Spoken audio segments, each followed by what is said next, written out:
मुझे प्रेमचंद की अमर कहानी सुनने से पहले अपनी नजर इंडिया से हटाकर उस ग्रामीण भारत पर ले जाइए, उस हिंदुस्तान पर ले जाइए जहां आज भी भादों में छप्पर टपकता है, जेठ में चमड़ियां झुलसती हैं और पूस में हाड़ कपाने वाली ठंड पड़ती है। प्रेमचंद की अमर कहानी पूस की रात किसान की स्थिति का प्रामाणिक दस्तावेज है। पूस की रात हल्कू ने आकर स्त्री से कहा, सेहना आया है, लाओ जो रुपए रखे हैं उसे दे दूं, किसी तरह गला तो छूटे। मुन्नी झाड़ू लगा रही थी, पीछे फिरकर बोली, 3 ही तो रुपए हैं, दे दोगे तो कंबल कहाँ से आवेगा। माँ पूस की रात हार में कैसे कटेगी, उससे कह दो फसल पर दे देंगे, अभी नहीं। हल्कू एक क्षण अनिश्चित दिशा में खड़ा रहा। पूस सिर पर आ गया था, कंबल के बिना हार में रात को वह किसी तरह नहीं जा सकता था, मगर सहना मानेगा नहीं, घुड़कियां जमावेगा, गालियां देगा, बला से जाड़ों में मरेंगे, बला तो सिर से टल जाएगी। यह सोचता हुआ वह अपना भारी भरकम डील लिए हुए स्त्री के समीप गया और खुशामद करके बोला, ला दे दे, गला तो छूटे, कंबल के लिए कोई दूसरा उपाय सोचूंगा। मुन्नी उसके पास से दूर हट गई और आंखें तरेरती हुई बोली, कर चुके दूसरा उपाय, जरा सुनूं तो कौन सा उपाय करोगे। कोई खैरात दे देगा कंबल, ना जाने कितनी बाकी है जो किसी तरह चुकने ही नहीं आती। मैं कहती हूँ तुम क्यों नहीं छोड़ देते खेती, मन मर कर काम करो, उपज हो तो बाकी दे दो, चलो छुट्टी हुई, बाकी चुकाने के लिए ही तो हमारा जन्म हुआ है। पेट के लिए मंजूरी करो, ऐसी खेती से बाज आए, मैं रुपए ना दूंगी। हल्कू उदास होकर बोला, तो क्या गाली खाऊं। मुन्नी ने तड़प कर कहा, गाली क्यों देगा, क्या उसका राज है। मगर यह कहने के साथ ही उसकी तनी हुई भौएं ढीली पड़ गईं। हल्कू के उस वाक्य में जो कठोर सत्य था वह मानो एक भीषण जंतु की भांति उसे घूर रहा था। उसने जाकर आले पर से रुपए निकाले और लाकर हल्कू के हाथ पर रख दिए। फिर बोली, तुम छोड़ दो अब की से खेती, मजूरी में सुख से एक रोटी तो खाने को मिलेगी, किसी की धौंस तो न रहेगी, अच्छी खेती है, मजूरी करके लाओ, वह भी उसी में झोंक दो, उस पर धौंस। हल्कू ने रुपए लिए और इस तरह बाहर चला गया मानो अपना हृदय निकाल कर देने जा रहा हो। उसने मंजूरी से एक एक पैसा काट कपट कर 3 रुपए कंबल के लिए जमा किए थे। वे आज निकले जा रहे थे। एक एक पग के साथ उसका मस्तक अपनी दीनता के भार से दबा जा रहा था। पूस की अंधेरी रात, आकाश पर तारे भी ठिठुरते हुए मालूम होते थे। हल्कू अपने खेत के किनारे ऊख के पत्तों की एक छतरी के नीचे बांस के खटोले पर अपनी पुरानी गाड़ी की चादर ओढ़े पड़ा कांप रहा था। खाट के नीचे उसका संगी कुत्ता जबरा पेट में मुंह डाले सर्दी से कू कू कर रहा था। दोनों में से किसी एक को भी नींद न आती थी।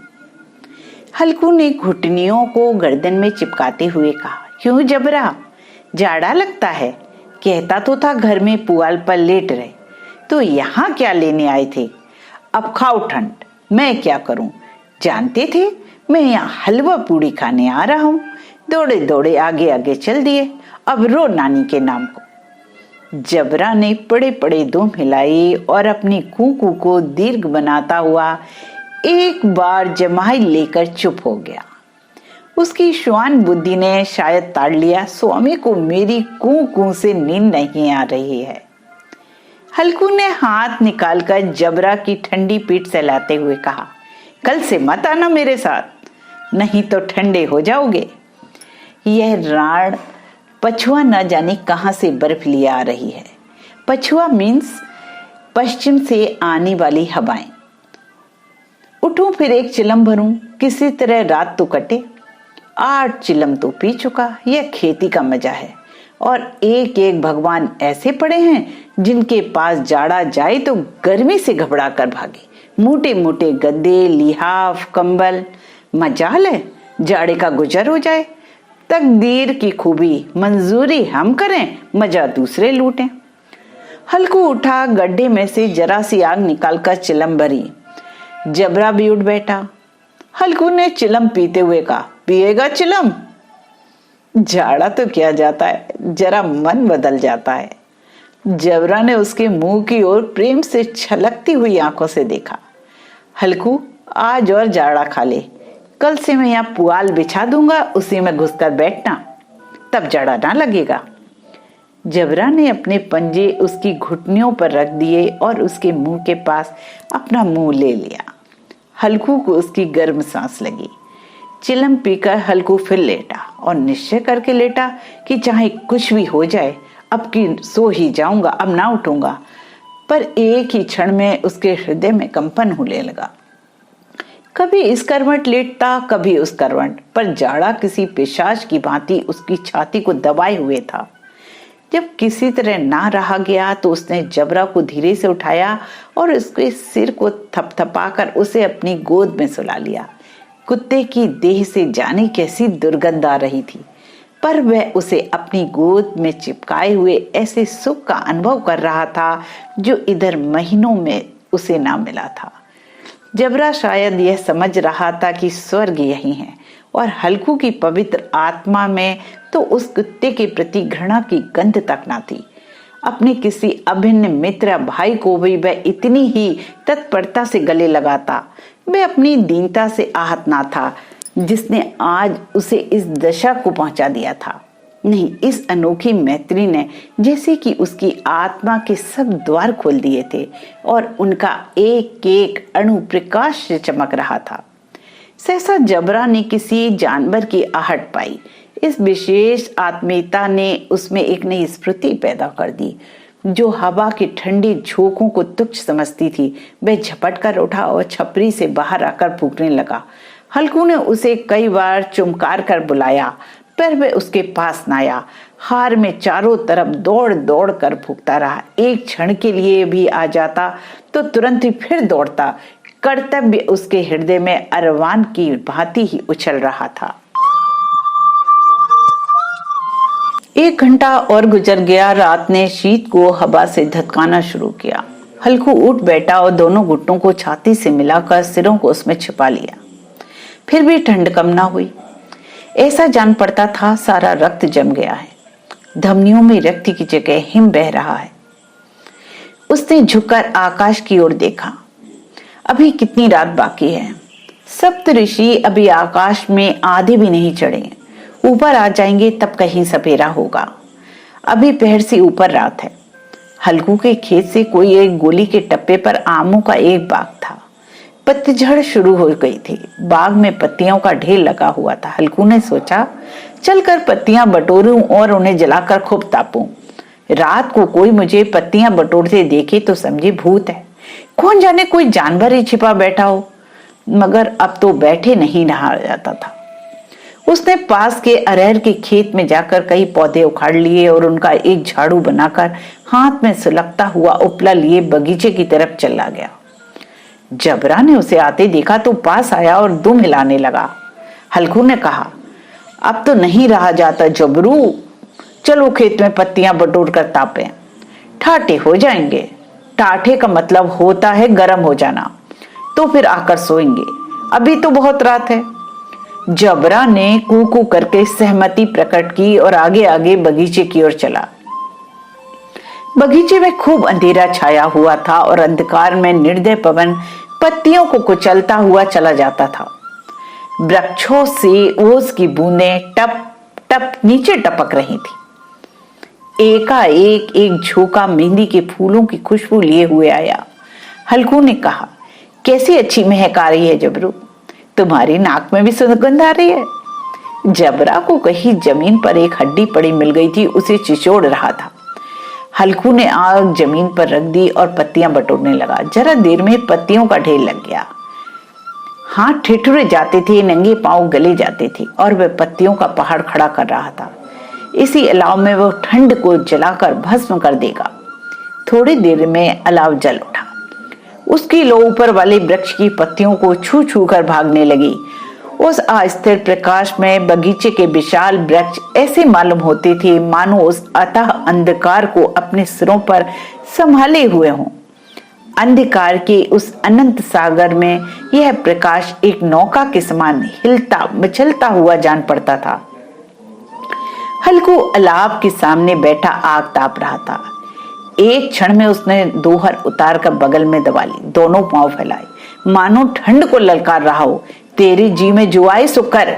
ठंड की असीम शक्ति पर विजय पाकर वह विजय गर्व को हृदय में छिपा ना सकता था। उसने जबरा से कहा, क्यों जब्बर, अब ठंड नहीं लग रही है? जब्बर ने कू कू करके मानो कहा, अब क्या ठंड लगती ही रहेगी? पहले से यह उपाय ना सूझा? नहीं इतनी ठंड क्यों खाते? जब्बर ने पूछ लाई। अच्छा आओ, इस अलाव को कूद कर पार करें, देखे कौन निकल जाता है। अगर जल गए बच्चा तो मैं दबा ना करूंगा। जब्बर ने उस अग्नि राशि की ओर कातर नेत्रों से देखा। मुन्नी से कल ना कह देना, नहीं तो लड़ाई करेगी। यह कहता हुआ वह उछला और उस अलाव के ऊपर से सांप निकल गया। पैरों में जगह लपट लगी, पर वह कोई बात न थी। जबरा आग के इर्द गिर्द घूमकर उसके पास खड़ा हुआ। हल्कू ने कहा, चलो चलो, यह सही नहीं है, ऊपर से कूद कर आओ। और वह फिर कूदा और अलाव के इस पार आ गया। पत्तियां जल चुकी थी, बगीचे में फिर अंधेरा छा गया था। राख के नीचे कुछ कुछ आग बाकी थी, जो हवा का झोंका आ जाने पर जरा जाग उठती थी, पर एक क्षण में फिर आंखें बंद कर लेती थी। हल्कू ने फिर चादर ओढ़ ली और गर्म राख के पास बैठा हुआ एक गीत गुनगुनाने लगा। उसके बदन में गर्मी आ गई थी, पर ज्यों-ज्यों शीत लहर बढ़ती उसे आलस दबाए लेता था। जबरा जोर से भूख कर खेत की ओर भागा। हल्कू को ऐसा लगा कि जानवरों का एक झुंड खेत में आया है। शायद नीलगायों का झुंड था। उनके कूदने दौड़ने की आवाजें साफ कान में आ रही थी। फिर ऐसा मालूम हुआ कि खेत में चर रही हैं। उनके चबाने की आवाज चर चर सुनाई देने लगी। उसने दिल में कहा, नहीं, जबरा के होते कोई जानवर खेत में नहीं आ सकता। नोच ही डाले, मुझे भ्रम हो रहा है। कहाँ, अब तो कुछ सुनाई नहीं देता। मुझे भी कैसा धोखा हुआ। उसने जोर से आवाज लगाई, जबरा, जबरा। जबरा भूखता हुआ उसके पास आया। फिर खेत के चरे जाने की आहट मिली। अब वह अपने को धोखा ना दे सका। उसे अपनी जगह से हिलना जहर लग रहा था। कैसा दंदाया हुआ था।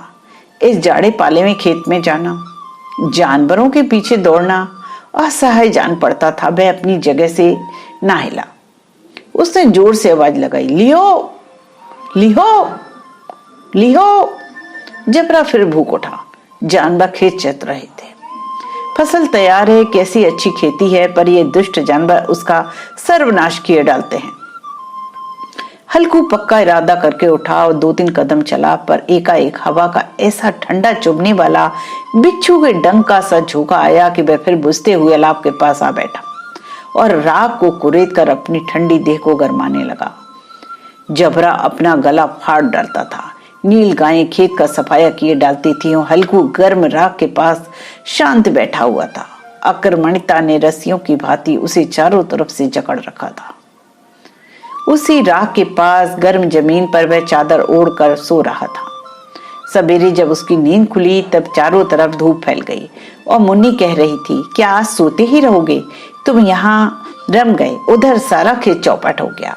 हल्कू ने उठकर कहा, क्या तू खेत से होकर आ रही है?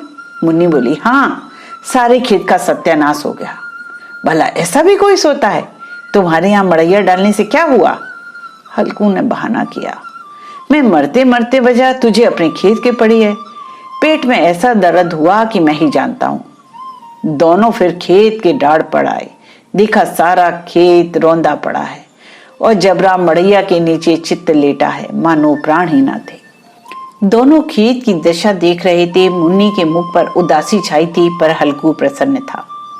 मुन्नी ने चिंतित होकर कहा, अब मजदूरी करके माल गुजारी भरनी पड़ेगी। हल्कू ने प्रसन्न मुख से कहा, रात को ठंड में यहाँ सोना तो ना पड़ेगा?